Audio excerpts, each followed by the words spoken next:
Before we get going, I want to give you an overview of the main tools that we'll use inside of this course. So feel free to go ahead and grab the downloads for these now if you'd like, or if you'd like to wait until our lab building section, that's completely fine as well. All of the tools used throughout this course are going to be free. While I mentioned some paid tool resources in several places, I wanted this course to be as affordable and accessible as possible, so we're looking at everything from the perspective of free resources which are available. As your skills grow and maybe you begin freelance work or gain employment with a particular company, you'll likely want to leverage the more advanced features of paid tools, but the free resources here will take you a long way in your learning. First, we're going to need a virtualization platform. We're going to run our tools as virtual machines, meaning that we don't need a dedicated set of hardware for each of these tools. We can run them virtually on a computer that we already have access to.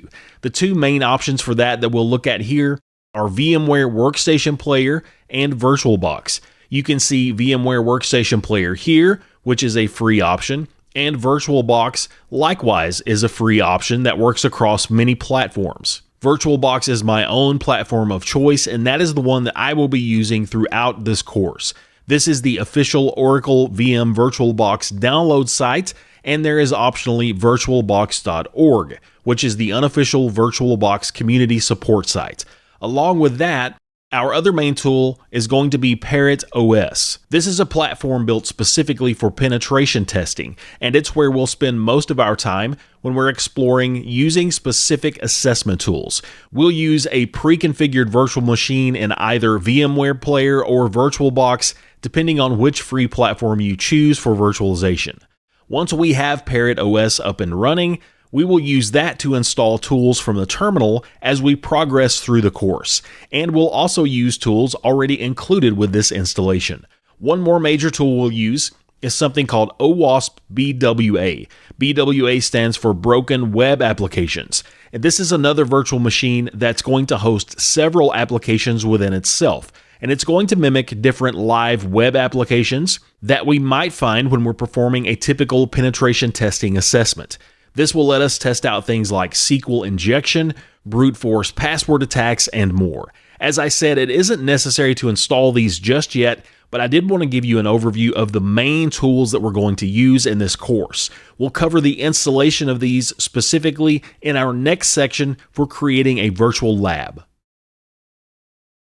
In this section, we're going to first cover how to create a virtual lab for this course. The best way to reinforce everything we're going to discuss throughout this curriculum is to try these skills out for yourself. So we'll cover how you can do that with the tools available for free.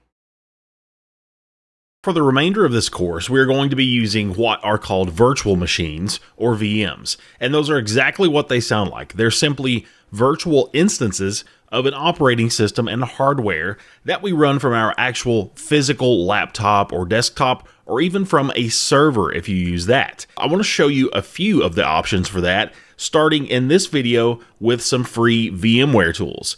Let's open up a browser here in my Windows 10 instance that you see, and let's go out to vmware.com, or you can simply search for VMware if that's easier, and that's going to take us to the home page that we see here. From here, we want to go to the top menu, and we want to hover over this download section. When we do that, you'll see three categories on the left. Let's go down to the bottom option, which is free product downloads. And from the new pop-up menu that we see on the right, let's go over here and choose Workstation Player. That's the first option that we're going to explore in this video. You'll notice that this is made for either Linux or Windows. You'll see the download buttons for each individual version of those here. So if you're a Mac OS user, like I am, you'll need to go a different route, and I'll explore some options for that in just a bit. If you're a Windows or Linux user, this VMware Workstation Player is going to do everything you need. So I'm going to go ahead and click Download Now, Workstation 16.0 Player for Windows. You'll see that it's going to take just a few seconds to download. I'll go ahead and click on that so that once the download is complete, it's going to launch the installer for us. So this install is going to be pretty simple. Let me minimize this. We're basically going to choose mostly the default options here, but I'm going to walk you through that.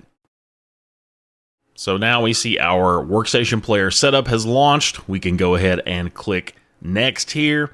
And you'll want to check the box saying that you do accept the terms in the license agreement. We'll click next. The next thing we see is you can go ahead and install the enhanced keyboard driver. That's just going to allow some more advanced keyboard options such as recognizing Control-Alt-Delete and Windows L, things like that. So it's just a good idea to go ahead and install that. So I'll check that option and I will click next.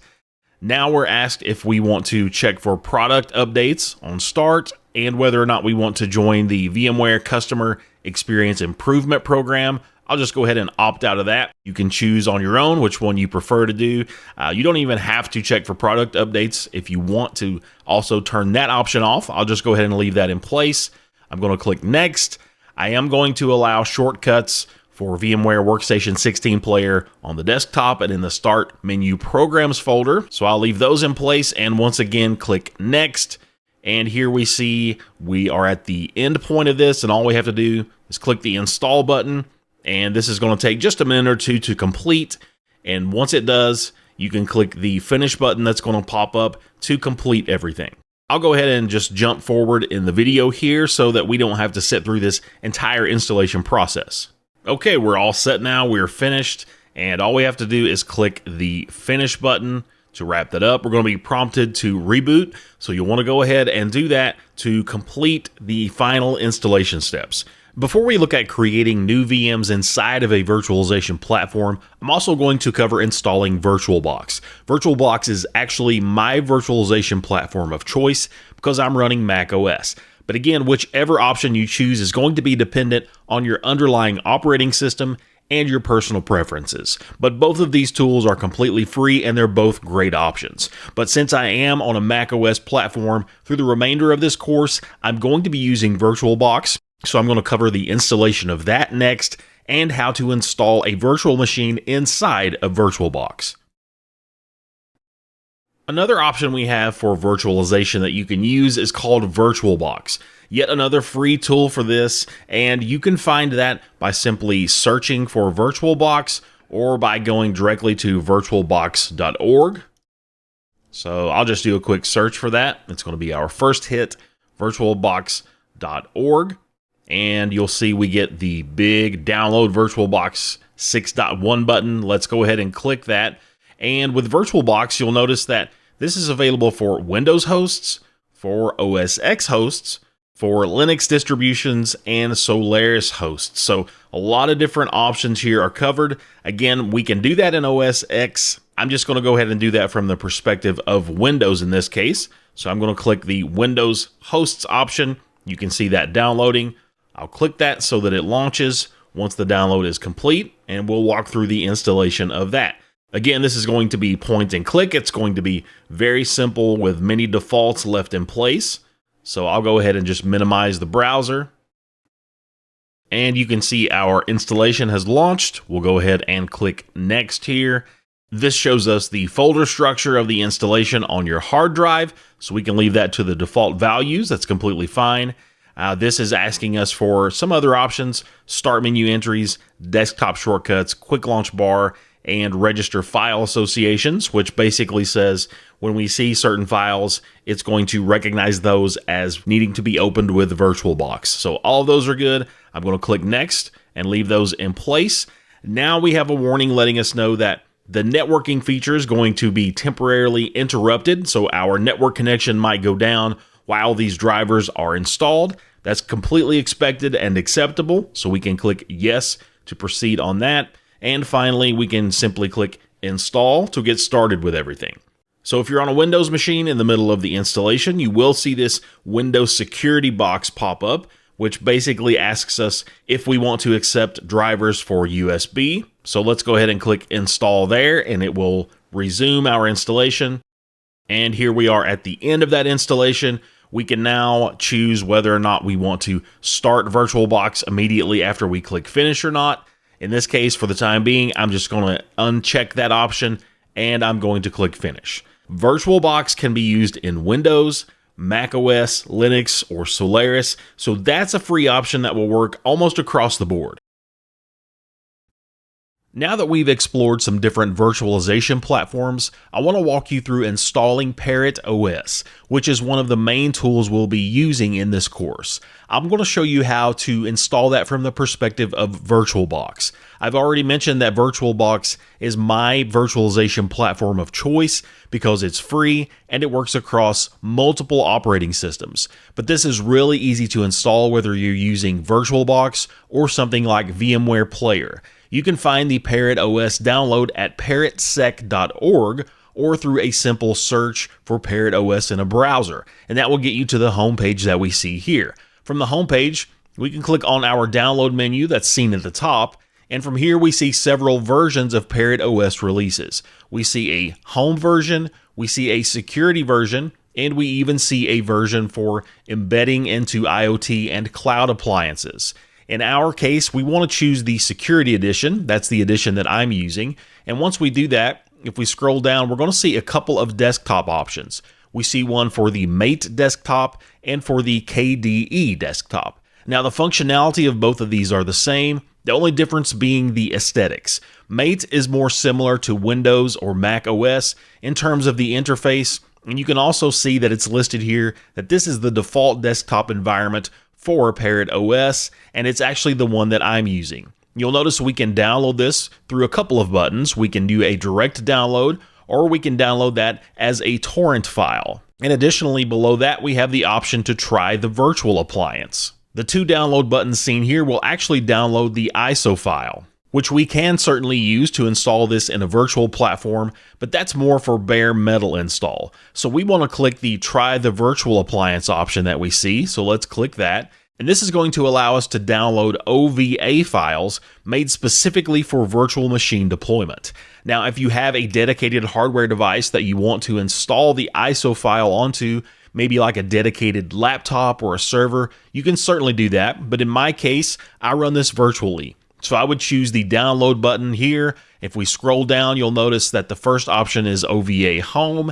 And of course, we have the Security Edition, which is what I'm using. So we can simply click the download button to begin that download. And you'll see that download starts in my browser. And it's going to prompt me, in my case, since I have VirtualBox already installed, it prompts me if I want to open that with VirtualBox or if I want to save it. So in this instance, I'm just going to choose the Save File option, and I'm going to click OK to save that. Now, I actually already have this file downloaded locally, so let's look at another consideration, which is the networking configuration of our virtualization platform. So let's jump over into VirtualBox, and inside of here, you can see the many VMs that I already have installed, and if this is a new install for you, you won't see any of these listed here.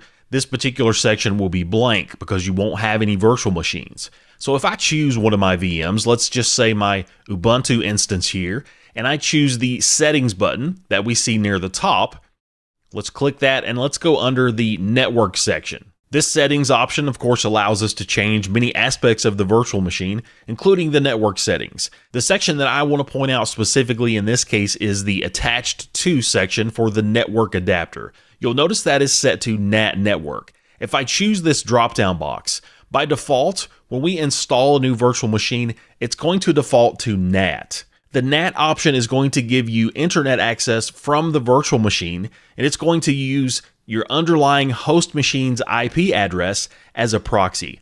However, in this mode, you cannot communicate with any other VMs that you have installed, and we actually want to be able to do that in this course. You'll notice that my machine is actually set to NAT network, and that's the correct option that we want. But before we do that, we actually need to create a NAT network inside of VirtualBox. This is what will allow our VMs to talk with one another internally. So again, I'm working from Mac OS here. So if I go into my VirtualBox menu at the top and choose Preferences, this is going to open up my General Global Preferences area. And I can go under the Network tab here, and this is where you can see any NAT networks that we've created. Now, again, if this is a new install, you're not going to have any of these networks listed here.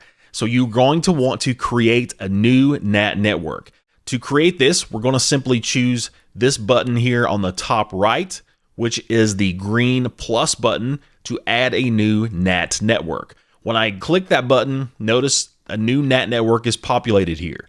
we can double click that to actually change the settings for this network. We can give this a name. I'm just going to call this test in this case, and we can change the subnet assignment through CIDR. I'm just going to set that to 20.0.2.0/24. So you can give your NAT network any name you want. You can indicate your own subnet. And when you have that in place, we can simply click OK. And notice that we have our new network here. This is a NAT network that will allow our devices to communicate internally with one another inside of VirtualBox. If I click OK, you'll see it saves it. If I go back into my Ubuntu settings and I go back under my network tab, now under the NAT network drop-down box, I have that test network available here. I can specifically choose the network that I created. So you'll want to go ahead and get a NAT network created that we can use in this manner in our virtual lab. So with all of that in place, we're then ready to import our virtual appliance into VirtualBox. Now, of course, you can see I already have Parrot Security installed here, but I do want to walk you through how we can import that. It's very easy to do.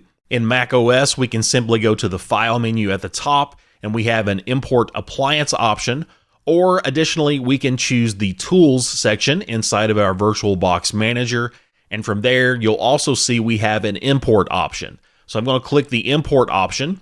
You can see that the source is our local file system. In other words, it's going to pull a file that we have downloaded locally onto our system in some way, and then we can choose this file selection box to choose our virtual appliance file that we want to import. And from there, we simply navigate to the directory where we saved the OVA file from the Parrot Security website.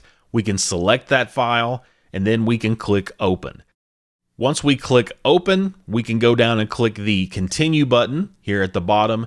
And now you can see that this is going to show you the current settings for this virtual machine. And you can actually change any of these by just double clicking in there. For example, for the RAM that's going to be allocated, if we double click that, it will allow us to change the RAM settings and any of these other settings that are presented here as well. This OVA file is actually going to load with the default settings already in place. All of these are actually already good for running Parrot OS, which is the great thing about using the OVA file. Now you can also change the directory to which this is saved here near the bottom if you want to do that. If you want to choose a folder, I have my own folder that I have dedicated to different VirtualBox VMs. And once all that is set in place, we can simply click the Import option. Then we're prompted to agree with the software licensing agreement. We can click Agree here, and then we can see that this will begin importing the virtual disk. This will take a few minutes for the virtual disk to import, so we'll let that work, and I'll jump back in when this is all completed. With that process all completed, you can now see that this VM is listed in my list. It's down here at the bottom. It's named Parrot Security 1. We could actually go into the settings, and we could change that name if we wanted to do that. It appended a 1 to the end because, of course, I already have a Parrot Security instance. Now with this new VM highlighted, we want to make sure that we do change that network setting. So it's highlighted. Let's click the Settings button here at the top. Let's go to Network.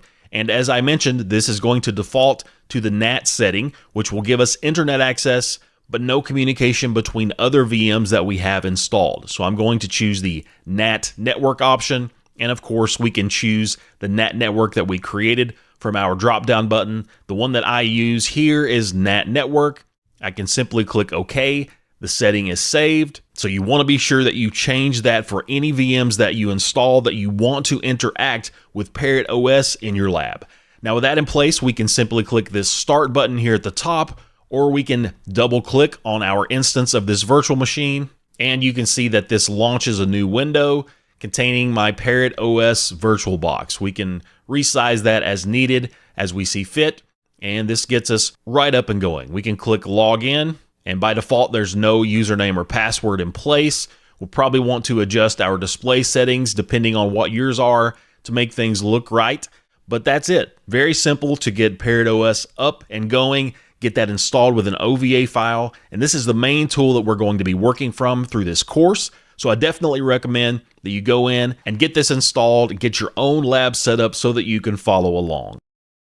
I'm just going to go ahead and adjust my display so that I can see that just a little bit better. And one final thing I want to mention here is once you get Parrot OS installed, go ahead and launch your terminal. You can see a shortcut for this pinned at the top, and you're going to want to upgrade this. You're going to want to make sure you have the most recent tools pulled down from the repository. In order to do that, inside of the terminal, we can say sudo parrot-upgrade and hit enter. It's going to prompt you for the sudo password. By default, this is TOOR, which is root backwards. So TOOR, I'll hit enter, and you can see that is working on upgrading the Parrot OS version. It's going to pull down the newest versions of all the tools that you need, and this will take quite a bit of time to complete, so just be patient with that and let that all complete. Then we're all set to go, moving through the rest of our course. One other tool I want to point out that we use quite extensively throughout this course is something called OWASP BWA. BWA stands for Broken Web Applications. This is the SourceForge page that you can see on the screen here, which is where you can find the OVA file that you can download for installation. If we click on the Files tab, we can see different versions of this. We can see the most recent version is 1.2. And I'll point out that this isn't extremely new. The last update was 2015, but that's totally okay. Because what this is it is a purposefully vulnerable virtual machine that hosts various web applications. The version I'm running isn't even 1.2. I think it's an even older version than that, but again, this is totally fine because this is purposefully vulnerable. It's used for testing in a lab. So if we click on the 1.2 option, you can see that we have the option to download the OVA file. So you can download that and you would install that in the same manner as we just looked at with Parrot OS. Again, this is a collection of purposefully vulnerable web applications that we can test against. This is a great free tool. It's something that I use quite often, and we're going to use this extensively to test against later in this course, performing scanning and vulnerability assessments.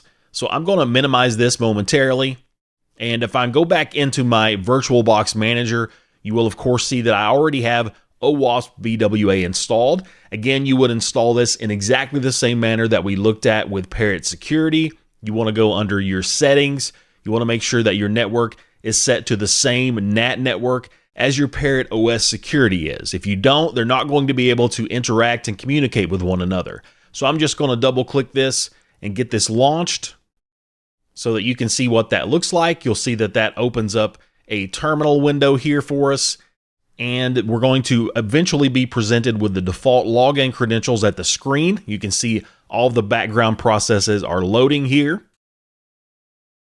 And now we're taken to the main prompt for the login. You can see that we're also presented with the login username and password, username root, password OWASP BWA. You don't necessarily need to log into this machine. The relevant information that we want is the URL that we see here, which in my case is 10.0.2.4. You can see that listed here inside of this terminal. Now that might not be the IP address that you have. That's going to depend on how you've configured your NAT network inside of VirtualBox. My particular subnet that I use is 10.0.2.0/24. So this address may be different depending on the IP address scheme that you've configured.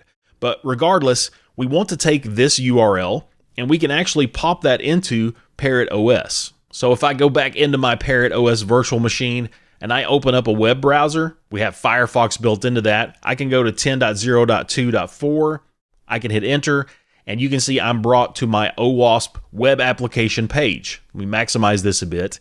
And again, this contains various training applications and tools that we can test against. This is where all of the OWASP broken web application tools are going to be found. And you can click on any of these to launch a particular tool inside of the browser. This is the other main tool that we're going to use, which we'll explore extensively later on in this course. So you definitely want to go ahead and get this installed as well. If for some reason you are not able to access this particular web console that we see here in my browser, that means there's some sort of networking issue. Most likely your NAT network is configured improperly. So that's something that you want to be aware of. Another great feature of using a virtual machine is the ability to take snapshots. So I do want to cover that here as well. Snapshots will preserve the current state and data on a virtual machine at a specific point in time. This is a great feature that has saved me tons of time in the past. Sometimes I've been playing around with configurations or other tools, and I've messed up my operating system or my virtual machine in some way. With a snapshot, I can simply restore the machine back to a known working state very quickly, so this is something I always like to point out and recommend.